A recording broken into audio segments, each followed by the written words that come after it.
할렐루야. 사랑하는 성도님들 굿모닝입니다. 오늘도 하나님께서 저와 여러분의 귀한 날 또 허락하셨습니다. 오늘 묵상할 하나님의 말씀은요, 잠언 18장 1절에서 12절까지 말씀입니다. 오늘 본문 말씀의 제목은 함께 어울리는 삶이라는 제목으로 우리 매일 성경 함께 묵상하도록 하겠습니다. 제가 먼저 오늘 본문 말씀을 읽겠습니다. 다른 사람과 잘 어울리지 않는 사람은 자기 이익만을 추구하고 모든 지혜로운 판단을 무시한다. 미련한 자는 남을 이해하려 들지 않고 자기 의견만 내세우기를 좋아한다. 악이 오면 멸시도 따라오고 수치가 오면 비난도 따른다. 슬기로운 사람의 말은 깊은 물과 같고 지혜의 샘은 솟구쳐 흐르는 시내와 같다. 재판에서 악인을 옹호하고 의로운 사람을 죄인 취급하는 것은 옳지 못한 일이다.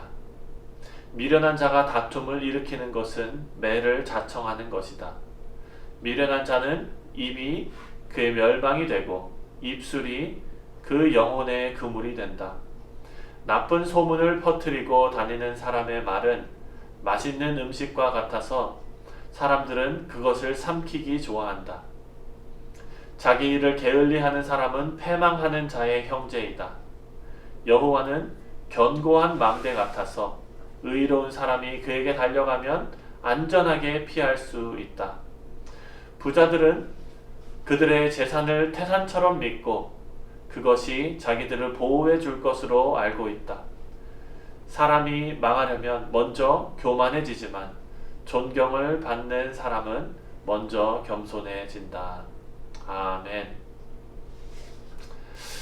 여러분, 목회자는 참 많은 사람들을 상대하게 됩니다. 그래서 목회자가 배우고 훈련해야 하는 부분 중에 하나가 바로 대화하는 방법입니다. 사실 이것은 목회자뿐만 아니라 오늘을 살아가는 많은 성도님들이 배우고 또 훈련해야 하는 그런 것이기도 합니다. 요즘은 서로 만나서 대화하면서 친교하기가 참 어려워진 그런 시대를 우리가 살고 있습니다. 이것은요, 비단 코로나 팬데믹의 문제만은 아닌 것 같습니다. 언제부턴가 우리 사회는요, 철저히 개인화되었습니다. 개인주의가 넓고 깊게 뿌리내리게 된 것입니다. 그래서 여러분, 혼밥이라고 아시죠? 혼자 밥 먹는 문화. 그리고 1인 주거시설이 많죠. 독거노인들도 많고요. 그리고 카페에서도요, 혼자 앉아 있습니다. 그리고 핸드폰을 많이 합니다. 이 핸드폰은요, 자신을 감추는 도구로 사용되기도 합니다. 예를 들어 공공장소에서 버스를 탔다거나 아니면 어디 앉아 있다거나 서로 말 걸지 않고 혼자 있을 수 있는 거는요, 핸드폰에 자기 자신을 감추기 때문입니다. 핸드폰을 이렇게 보면서요, 귀에다가 이어폰을 꽂고 있으면은 다가가서 말 걸기가 쉽지 않습니다. 그런 사람의 바디 랭귀지는요, 나 건들지 마 이기 때문입니다. 우리 자녀들도 마찬가지죠. 여러분 한번 상상을 해보십시오. 자녀들에게 얘들아, 거실로 한번 모여봐라. 우리 같이 오늘 있었던 얘기 함께 나누면 어떨까? 그랬을 때 자녀들의 반응을 한번 생각해 보십시오. 애들이 막 오예 재밌겠다. 빨리 모일까요? 이렇게 얘기하는 사람은 한 명도 없을 것입니다. 애들이 아마 이럴걸요. 아빠 왜 그래? 가족끼리는 그러는 거 아니야. 할 말 있으면 문자로 해. 이러면서 방으로 들어가지 않을까요? 여러분, 웃자고 하는 얘기가 아니라 실제로 우리는 이런 사회에서 살아가고 있습니다. 그렇다면 왜 이런 현상이 생기게 되었을까요? 그리고 왜 요즘 유독 이런 현상이 심각해지는 걸까요? 대화가 줄어드는 많은 이유들이 있겠지만요, 그 중에 하나는 바로 우리가 말의 상처를 너무 많이 받았기 때문일 것입니다. 내가 원하든 원하지 않든 우리는요, 여러 말들을 주고 받고 살고 있습니다. 그런데 요즘 말들은요, 너무 셉니다. 날카롭습니다. 심한 말도 아무렇지도 않게 합니다. 그리고 나중에 한마디 하죠. 아니 내가 틀린 말 한 것도 아니고 내가 뭐 잘못했는데, 이렇게 이야기를 하죠. 여러분, 이런 말을 계속 듣게 되면은요, 마음에 상처가 계속 생깁니다. 여러분, 그것은 또 마음의 병으로 이어지기도 합니다. 뉴스를 봐도 그렇지 않습니까? 연예인들이 악성 댓글에 시달리다가 안타깝게 스스로 생을 마감하는 소식을 우리가 듣기도 합니다. 여러분, 말은 사람을 살리기도 하고 또 죽이기도 하는 것입니다. 오늘 묵상의 제목처럼 함께 어울리는 삶을 살기 위해서는요, 우리의 언어와 행동을 다스릴 줄 알아야 합니다. 오늘 본문 말씀이 우리가 어떻게 올바른 언어 생활을 해야 하는지 우리에게 교훈을 주고 있습니다. 오늘 본문 2절과 6절 그리고 8절 말씀을 읽겠습니다. 2절에 미련한 자는 남을 이해하려 들지 않고 자기 의견만 내세우기 좋아한다. 6절 미련한 자가 다툼을 일으키는 것은 매를 자청하는 것이다. 8절 나쁜 소문을 퍼뜨리고 다니는 사람의 말은 맛있는 음식과 같아서 사람들은 그것을 삼키기 좋아한다. 여러분, 상처 주는 사람의 언행에는요 특징이 있습니다. 첫 번째, 남의 말을 듣지 않습니다. 자기 말만 합니다. 그리고 두 번째, 상대방의 마음을 상하게 해서 다툼을 일으킵니다. 그리고 세 번째, 다른 사람 험담하는 것을 즐깁니다. 이 첫째, 둘째, 셋째가 오늘 2절, 6절, 8절에 다 나와 있는 내용입니다. 그런데 여러분, 마지막 특징, 이것은 정말 이상하지만 참 뭐라고 설명해야 될지 모르겠는데요. 이런 사람들은요, 맞는 말만 합니다. 그 맞는 말을 기분 나쁘게 하는 능력을 또 가지고 있습니다. 여러분, 상처를 주는 말을 하는 사람들의 이유는 이렇습니다. 뭐 내가 틀린 말 한 거 아니잖아. 사실이 그렇잖아. 뭐 그러면은 내가 아닌 거를 뭐 맞다고 말을 해야 돼? 그럼 내가 거짓말 하는 거잖아. 이것이 그들의 이유이지요. 생각해 보면 맞는 말이지만 어딘가 모르게 불편함이 있습니다. 여러분, 또 그 반대의 경우도 있거든요. 어떤 사람은요, 무조건 상대가 듣기 좋은 말만 하는 경우가 있습니다. 아유, 맞아요. 네, 그럴 수도 있죠. 뭐, 저도 그래요. 저도 그래요. 네. 누구나 다 그래요. 안 그러면 안 그런 사람 있으면 나와보라 그러세요. 그냥 무조건 맞장구 쳐주는 그런 사람입니다. 사람들은요, 이런 사람들 좋아하지요. 하지만 계속해서 시간이 지나고 나면은요, 어딘가 모르게 불편함을 느낍니다. 여러분, 우리 주변에는요, 이렇게 이와 같이 두 종류의 사람이 있습니다. 첫 번째, 진리를 말하는 자가 있는가 하면, 두 번째, 은혜를 끼치는 자가 있습니다. 첫 번째, 진리를 말하는 자는요, 성경에서 꼭 필요한 사람이라고 말을 합니다. 하나님께서는요, 거짓을 싫어하십니다. 어제 묵상한 말씀이지만 하나님께서는요, 정의가 왜곡되는 것을 미워하신다라고 어제 묵상 말씀 15절에 나옵니다. 하지만 이런 유형의 사람들은요, 자칫 잘못하면 상대방에게 상처를 주기 십상입니다. 맞는 말로 상대방을 때리는 경우가 많습니다. 나는 맞는 말을 하는데 상대방이 상처받으면은 상대방이 들을 기가 없는 거지 이렇게 치부해버리고 마는 것입니다.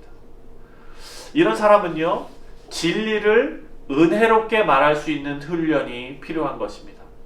만약 그런 훈련 없이 계속 진리만을 말한다면, 맞는 말만 한다면 안 하는 것만 못한 그런 결과를 낳게 되는 것입니다. 바로 2절 내용입니다. 2절에 보니까 미련한 자는 남을 이해하려 들지 않고 자기 의견만 내세우기 좋아한다. 여러분, 생각해 보십시오. 미련한 사람은요, 남을 이해하려 들지 않고 그 사람의 상황이나 처지를 이해하려고 하지 않고 그냥 자기 의견만 내세우는 거예요. 자기가 생각하기에 옳다고 생각하는 것을 그대로 말해버리는 것입니다. 내가 만약에 진리를 말하는데 은혜롭게 말하는 훈련이 부족하다라고 생각되시는 분들이 계시다면 여러분, 이런 부분들을 좀 생각해 보시기 바랍니다. 첫 번째, 듣는 기술을 좀 발전해 보시기 바랍니다. 80% 들으시고 20%만 말하는 훈련입니다.